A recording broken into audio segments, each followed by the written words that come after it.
So if I was to sum that all up, it's about knowing deep down inside what you want to do and allowing yourself the honor and privilege of going for your own dreams. Oh, I love that so much. Hi guys, welcome back to Amplified Voices. I hope you're loving all the episodes so far. If you are, make sure to comment, let us know what you love most, and subscribe so you don't miss when we drop a new episode. Thank you. Hello and welcome to Amplified Voices, where we highlight Black voices around the world that are making an impact within their respective industries.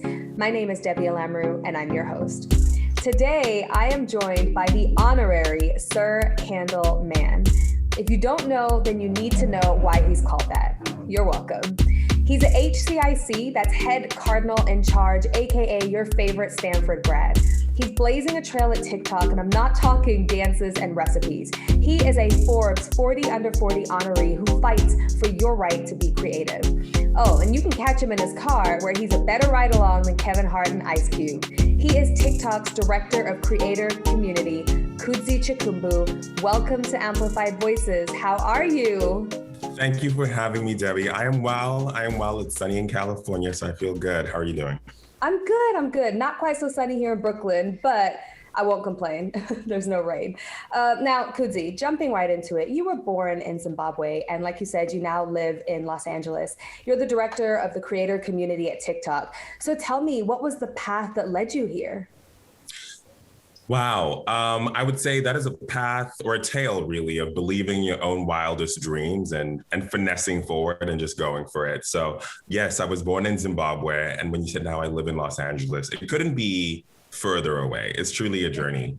I was born in Zimbabwe, and then we moved to South Africa. And around that time, I also discovered creating on the internet. So I was that person that had 10 blogs and 10 YouTube channels. I was always doing something. My sister was always like, what is up? But like a good African child, I decided to go into accounting as my career choice. And I went to the University of Cape Town, which was incredible. And then I became an accountant, which was good. It wasn't my passion, but I learned a lot. I think the basics of business are really, really important.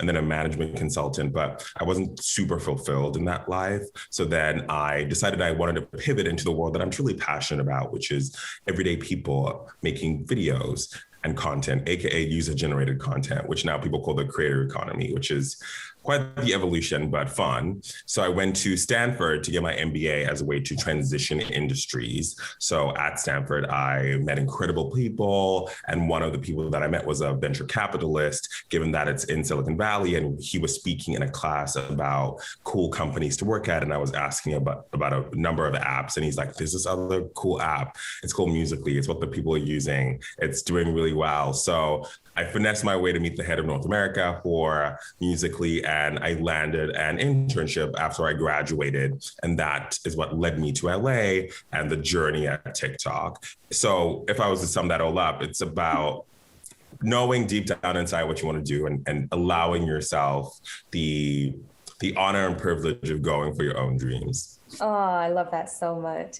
Now, I'm Ethiopian. I was born in London. I grew up in Nigeria. Then I went back to London before moving to the US eventually. So I know you've kind of had like a similar path. So I know how influential my background is in the spaces I show up. So how did growing up in diverse communities contribute to the person that you are today? Oh, that is a good question. I've been thinking about this a lot lately as I've been I'm 33. It's my Jesus year, as people say, and just like healing and figure out kind of my next evolved version of myself. And that's something that I thought about a lot. I'm being born in Zimbabwe, growing up in South Africa, having traveled the world, lived in the US. I think what it forces you to do is have a really open mind and know that everybody has their own experience. And specifically in South Africa, it's what they call the Rainbow Nation is the name of South Africa because of so many cultures. It has 11 official languages. So any day you are hearing different languages from people from different places, and you are forced to be open to receive that they might just see the world a little bit differently, which has been truly a blessing, even in the work that I do today, where I'm not thinking about what I want or what is the status quo. I'm really thinking about who are the different people and what do they want and how can we best serve them? And, it's even more important to me now because I remember before I moved to LA, I actually was in San Francisco, and I don't know if you've been in San Francisco, but I felt very isolated as a Black person, or like very alone as a Black person. Yes, there were Black people, but like very, very alone compared to other cities. And I had never lived in a place like that before. And I just it just made me so acutely aware of the need to make other people not feel that alone. So in my work now, that's like, I always know that feeling of, as a platform, as a company, as KUDZI, as content, we have the ability to help underrepresented groups and people who feel alone, feel less alone, help them feel more seen and more heard. So that's what I would say my background allowed me to do. Just know everyone's experience is valid, even if you don't understand it. Yes, I love that. I've never been to San Francisco, but I lived in Maine for 3 years. So I do understand that feeling of being isolated. So I love how you kind of turned that into your passion, your purpose. Now, you got your first taste of the industry as a creative yourself with a YouTube channel, and you now use your platform to create content like Cruising with KUDZI, which I love because it really kind of showcases your personality while you're filming yourself, driving around in your car, but also you're sharing just these like gems of life, the industry, and all of these things that are very beneficial to people. One thing that you did recently share is to do something every day that is taking care of yourself. And I think that's so important, especially now being in quarantine and kind of isolating from people still. So what does self-care look like to KUDZI, and why is it so valuable? I remember once Oprah said in an interview somewhere that you cannot give from an empty cup. Ooh, yes. And I always kept it, I always just say it until 2020 hit. And then the cup was so empty that I realized, oh, this is true. And 2020 was tiring for everyone. You know, we're dealing with a global health crisis, a pandemic that many of us had never experienced before, adjusting to working from home. In my world, you know, a lot more work, people spending a lot of time on the internet. So it's like a great growth time, but it's still like a whirlwind. And I found myself working really, really hard, and especially midway through the year and continue now, a lot of work for the Black community and with everything that happened in 2020 with protests for racial justice, et cetera. And I just found myself so tired. Yeah. So I was not able to work, if we're just talking about work, but like perform at my highest level, because yes, I was like pushing, but I just didn't have the like juice to give. So there's a point where you're like, oh, it's just not going to work. It's like diminishing returns at this point. I could work more hours, but I'm just going to have less output because I'm actually really, really tired. So something needs to change. So for me, self-care right now looks like doubling down into our Candleman world, which is like being creative and talking about candles and fragrance, which has now become its own separate mission to break the barrier of fragrance world to make it more inclusive. But that's my own mission. But simple things like walking outside and feeling the sun, which sound, okay, at least to me, I know to other people would be like, okay, we've been doing this. But to someone who's like borderline a workaholic, I realize, which is something I'm working on, just those moments of like that 15, 20 minutes of just being outside, feeling the sun, literally breathing with a mask, if, you know, still got to wear your mask, even though I know things are changing. And it's so game changing. You just need a little bit of like air, and then slowly working out. And also one thing is calling your friends and calling your family. I was just like stuck in this loop of wake up, sit down, do the stuff, go to sleep, but you gotta call your people. And what I learned about that is you gotta save yourself before you're trying to save others, which everyone knows from when you get on the plane, but it's all the same lesson, you know? Yes, I love that. That's so true. That's always like everybody knows that on a plane, but in reality, do we apply that? Now, there are a lot of creatives out there who want to know how they can be compensated for their creativity. So what are your top 3 tips for monetizing creative ideas? This is a good question. Now that we're in this creator economy world, there's so many ways that are available to monetize your creativity and so many more that are being developed. And it's a really cool, interesting time. I think the overall theme is to know your worth and really go for the long term. So if I was thinking 3 tips, for a creator, at least in like short form video world, which I live in, I think it's really, really important to have a really clear brand, a point of view, and a reason to be. I think for a lot of times people are chasing virality and what gets the most views, and that's fun. Definitely more positive feedback is fun, but that's not a reason for a brand or a community to want to spend money on you or whatever it is. It's just like a fun moment to really have a reason to exist. Not that as people we don't, but I mean, as like the content that you create, like what does it serve? To know your worth. So actually know how much it's worth. And the key is really simple. Just ask your peers. Most people will actually just tell you the number. Like, don't be shy. I promise you, like, be like, I got this deal. Like, how much should I charge for it? And people just, oh yeah, you should do X. And then you just like, you know, Bose Mustang John says, find the top of the range and then go higher. So like, always tell people, ask everyone, then like double it. Because it's a negotiation. So you always make concessions and it'll always go down. So you need to actually go up. And then 3, go out there and build relationships for the long terms. What you don't want, or I'm lying, everyone has life things and we need to check for something and life is hard right now. So a one-off deal is cool, like a brand campaign is cool, and like all of that is really amazing. What you really want to do is build relationships for the long term so that you're not just doing transactions, but you're becoming a long-term partner for brands or a long-term service for your audience in your community that wants to buy your things. That way you're not surviving brand deal to brand deal. You're really kind of a part of a brand's ecosystem and flow. Because nowadays, a lot of brands look to creatives as partners for the long term versus just to push a new product or something. Okay, I love that. That's awesome. So I hope people really kind of take that in. So know your reason, your brand, your voice, know your worth, and then work on actually building relationships with brands as opposed to like a one-time deal. Okay.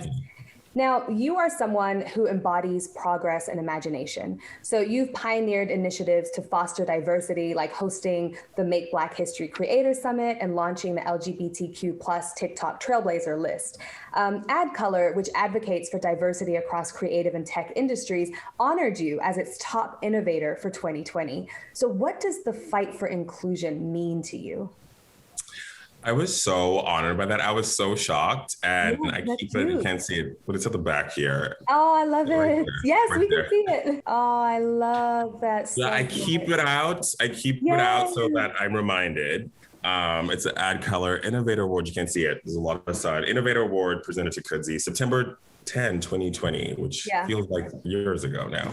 But you know, that work is like my actual passion as a person. And for TikTok, what's great is diversity is at the core of the platform. And it sounds like a sentence that's very pithy and nice to say, but literally you need so many different types of videos and people from different backgrounds and identities so that they can find an audience and an audience can find videos to watch. So for the app to grow, you actually need more is more in terms of diversity and inclusion. So for me, the fight part, it's not so much a fight. It's this idea of, yes, we need the diversity, cool, for the app, but then let's also make sure that we are shining a light, amplifying and giving flowers to that diversity. Because if it's important for the platform, let's make it important for the people in that life. The magic is there. Let's shine a light on it. That's why things like all the diverse identity heritage months or for underrepresented groups are so important to the platform, because those creators aren't always seen. And if they're the magic, let's make sure that they're seen. So that's the fight for me. Luckily, the platform embraces that. So it's less of a fight, more of a mission. I love that. So on that same note then, a lot of cultural appropriation takes place on the internet as a whole. How do you feel about content that originates in Black and Brown communities being capitalized on by white folks? And how do you mitigate against that? Yeah, I mean, for me, credit must be given always. And that is one of the great things about the internet, I'd say. It's like people will let you know what is what and what's important and where credit is due. I think from a platform point of view, And this is something that's so passionate to me. I was thinking, I'm talking about my Jesus year, and I was just like, where am I? And there's this one story that just came to my mind, which is like, not this, but similar of, I think I was in like the 5th grade in Zimbabwe, and we used to do this thing in classes where each year they would give prizes to the top students, like based on your grades, like true meritocracy. And I've been scooping up those prizes growing up, and then in the 5th grade I was the best student in the whole grade. But they, for some reason, felt like they needed to give other people a shot and like give them the flowers. And my parents were not having it. They came to the school, made an ordeal, but like they still didn't give it to me. And that idea of you could be the best or you could be really cool and people could just feel like they don't want you to have it, which is like wild. And something I've been like, I started getting mad again the other day about it. I'm like, what? This is like 25 years ago. You gotta move on. But childhood traumas, they say. But it's the same idea of credit, of like, if you did it, and if you did something that dope that millions of people are doing it, you deserve your flowers. For TikTok, there's one thing that's really great. The platform wants that and the community wants that. So from the platform point of view, if you are someone who creates the first video or a first video to a song or a hashtag or a creative effect, you are that first video. It's productized, so it's much easier to scale. The trouble comes in when trends kind of evolve after things have been made, and like dances evolve, and even like a food recipe can start as one thing and then like go viral later on with a different iteration. And finding that from a technological point of view is actually pretty complex, but it's something that's really important. That's for TikTok. That's something that we're working on. And also it's something that the community wants. You see in a lot of captions, people giving credit and like being really clear to call out this is this person's dance. But even then it's like really hard because creators are like, please let me know who created this because I couldn't find it. So it's something that's important and something that we'll always work on, because if you did it, you deserve the flowers. And I'm excited to see the work that the team does, but it has to be for all platforms, it has to be at a product level and it can't be editorial, because you'll never be able to scale it. Okay, that makes sense. Now, what is the biggest hurdle that you've had to overcome in your path to success? And what lessons did it teach you that you now apply to challenges you face? Yeah, and not to sound like a broken record, but I'm going to go back to that empty cup analogy, because 2020 really was that rough. And I'll tell you how rough it got when I realized this is like a hurdle in the path, because the rest of the path from like, yes, accounting wasn't fun, but like I still use all of my spreadsheet skills today. Like people can send me a spreadsheet and like their numbers don't add up. I can tell in like half a second if it's right, So like those skills are great. Yes, it was grueling. Getting into Stanford was really, really tough, but we made it. Moving to LA was like tough, but we made it. Like hard things are hard things. But 2020, it was like fight for racial justice, doing a lot of work for the Black community and like standing up and like taking on that, at work. And like, luckily there's a lot of support and we're doing great work. But in the midst of that, I realized like I am a Black person. I didn't realize I'm a Black person, but it's kind of like you're doing the work and then you realize there's the pain of living every day, plus wanting to do the work, which is like, if there's a quick way to have your cup, if we're talking about the empty cup analogy, the fastest way to be drained is just to receive everything that's happening in the world, and then having to like get up and like be one of the people internally that's working to do some work. It's just so draining. And I went home at the end of the year. I went back to South Africa, which I normally go for the holidays. And I think my body literally started hurting. Like it was in pain. I ended up going to, I was like, yeah, my back hurts. And I ended up going to dry needling. I don't know if you've ever done that, but it's where they put dry needles in like your back and like your muscle spasms to get out the pain and the kinks. It's like this whole ordeal. And then I'm sitting on this table doing this like really intense procedure. And I'm just like, this is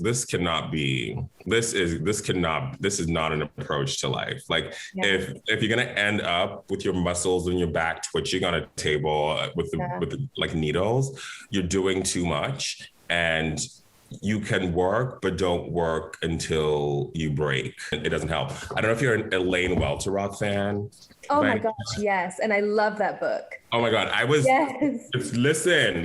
So I was reading it. There is a chapter, okay, maybe I'm making it up, but there's somewhere where she says, a grind that grinds you to dust or something like that is not good. Yeah, no, that's real. And the physical manifestation that kind of stress and just constant working, the physical manifestation it can have on you is insane. Yeah, it was literally like, I read the book. I'm like, oh my God, I love her. Because I wasn't a reader of Teen Vogue, but I've always known about her. But like, we're kind of like close to the same age. Like, oh my God, she's like, I get her. I get it. Yeah. But like that grind of literally to dust. I was like, this is not, because what I realized, and this is the biggest hurdle and something I've been working to fix, if you're not good, you lose. So everybody loses, like no one wins. Yeah. I lose, the company loses because you're not doing great work. The community loses because I can't do work that fulfills them. My family and community loses because I'm too tired to spend time with them. So the biggest thing I've learned is just take care of yourself. Be good so that you can do good, you know? Okay, I just found it. There is no glory in a grind that literally grinds you down to dust. That one. You didn't that make one. it. That one. Okay. But I mean, that is just the key, no? Yeah, 100%. Yeah, it doesn't, if you're finished, then what did you do? What did you do? 100%, 100%. Now, as we brought up multiple times, last year was difficult for everybody in quarantine, just not being able to see family, taking on the toll of work. It was a lot. So if you had to just in one sentence summarize the lesson that you taught, that 2020 taught you and that you're taking forward, what would it be? It would be, So many lessons, to be fair. So many lessons. Yeah. But it would be, I would have this realization again, like Kylie Jenner said, I'm just realizing things and realizing stuff. This is your life, so live it.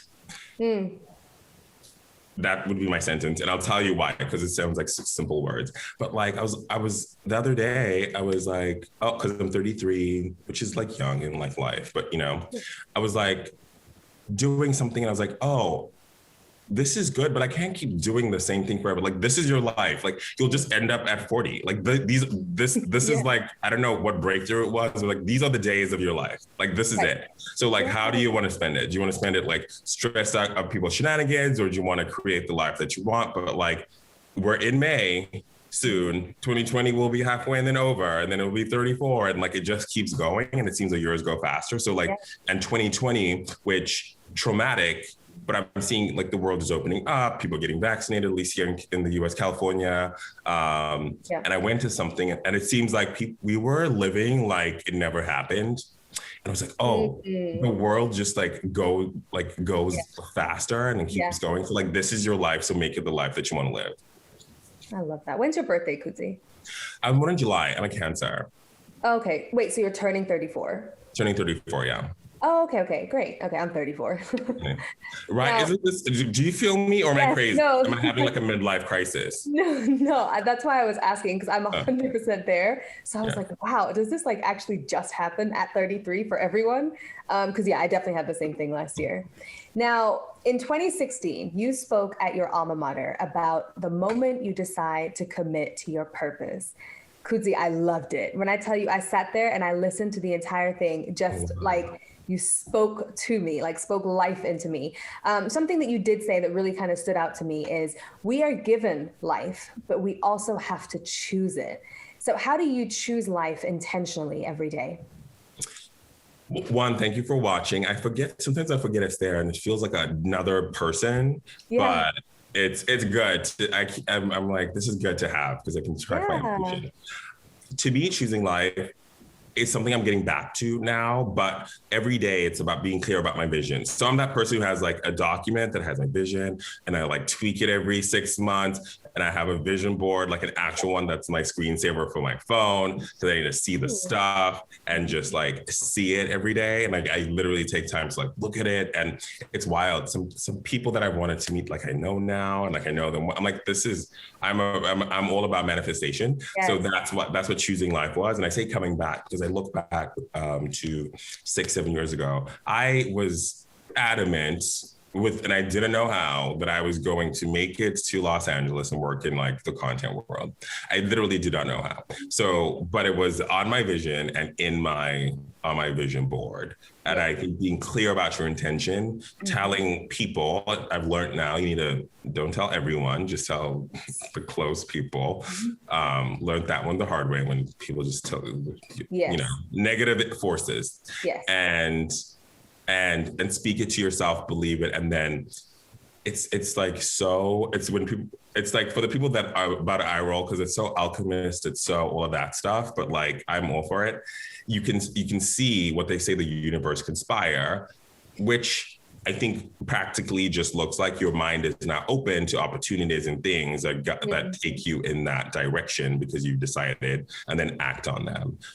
So that's what it looks like to me. It's like being really clear about the life that I want, how I want to be of service, I think is the best way to live. I've had great moments like this, like press moments, and all of that stuff is really dope and it's fun. But I've learned the best moments, like I want to come from being of service. So not just wanting it for yourself. All of that is ego and it doesn't matter and it's fleeting and it's over. So that's what I do. Be clear about my vision and my vision of service and act on it every day. Perfect. Now, speaking of living this life that you've chosen for yourself, you've come so far in your career. So where do you see your path leading you in the future? This is a good question. My mission is to inspire authenticity and creativity in people so that they take action and go for their dreams. Yeah. And it's what I do at TikTok with the creator community. It's what I had done in my early days of making content. So I've been really imagining kind of a next phase for myself because I love TikTok and I'm continuing to do that work and I want to try out other things as I continue to do that because creators are my heart and soul. I identify with them and the platform is really fun. But I think the executive of the future is really a multi-hyphenate.